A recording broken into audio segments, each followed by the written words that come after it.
मागील 15 ते 20 दिवसांपासून अमरावती जिल्ह्यामध्ये पावसाची संततधार सुरू आहे आणि या पावसामुळे जे आहे ते खरीप हंगामातील पिकांना मोठ्या प्रमाणावर फटका बसलेला आहे।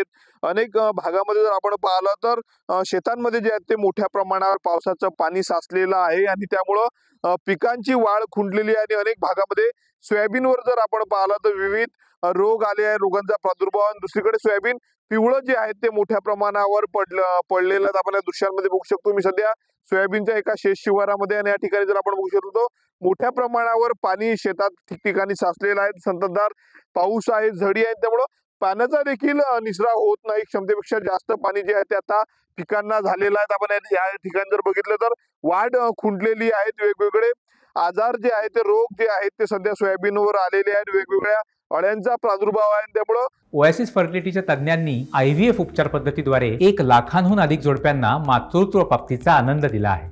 मोफत अपॉइंटमेंट बुक करण्यासाठी आजच संपर्क साधा। फवाऱ्याचा खर्च देखील मोठ्या प्रमाणावर वाढलेला आहे। दुसरीकडे कपाशीची देखील हीच परिस्थिती आहे।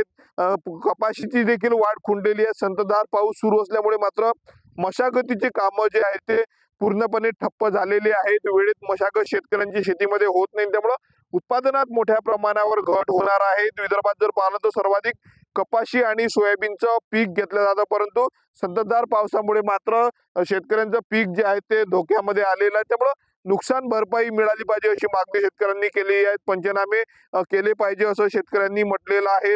आपण बघू शकतो या ठिकाणी अशीच परिस्थिती दर्यापूर तालुक्यात देखील आहेत। मोठं नुकसान जे आहे ते दर्यापूर तालुक्यात देखील या संततधार पावसामुळे झाल्याचं चित्र जे आहे ते सध्या आपल्याला पाहायला मिळत आहे। स्वप्नील उमाप, TV9 मराठी, अमरावती।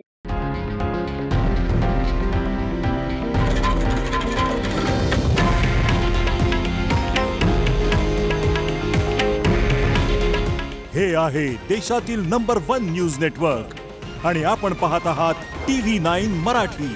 काळजी तुमची, हित महाराष्ट्राचं।